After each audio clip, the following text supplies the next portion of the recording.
We're going to have a look at the fault code reading first, real quick. So with the fault code reading, there's one stored in the memory. That's the electronic control unit internal fault, which is the equipment failure. So you can actually go ahead and look at the freeze frame data. The freeze frame data will show you what was the last occurrence, what is the date, what was the last hour when this happened, if the warning lamp is on or off, and what's the state of is it active or if it's non-active. You can also look at, get some help and components on the fault code. This will basically give you, your mechanic, an idea what the fault looks like. In this case, this is a CA1, the engine management control unit.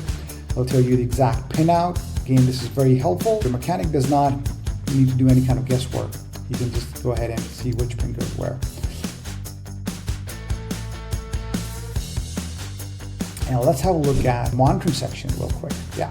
So in terms of the monitoring, we'll look at the live data point. There are about 94 live data points, all the way from pressure, temperature, all the way to voltage. And you can always select the ones that you'd like and show them in the form of a graph or in the form of gauges.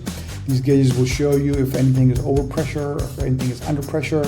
Again, giving your mechanic a very good insight as to what is the current situation of the machine.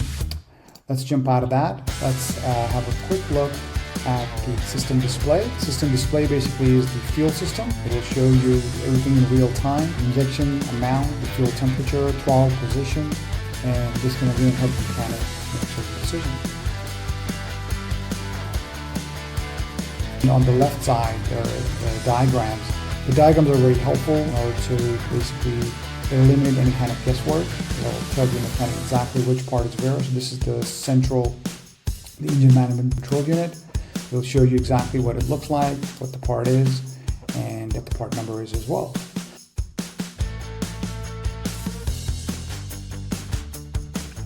Let's have a look at the calibration as well, real quick. In the calibration, you can do adjustment actuator load pressure, exhaust gas recirculation actuator, and the kickdown pedal adjustment as well. Let's have a look at the maintenance real quick.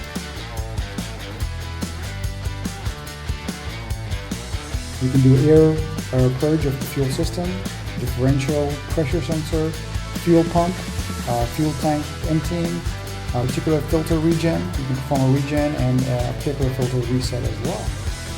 If you have any questions, just get in touch with us here at Mechnician. You can reach us 888-64-2240 or www.mechnician.com. Thank you very much.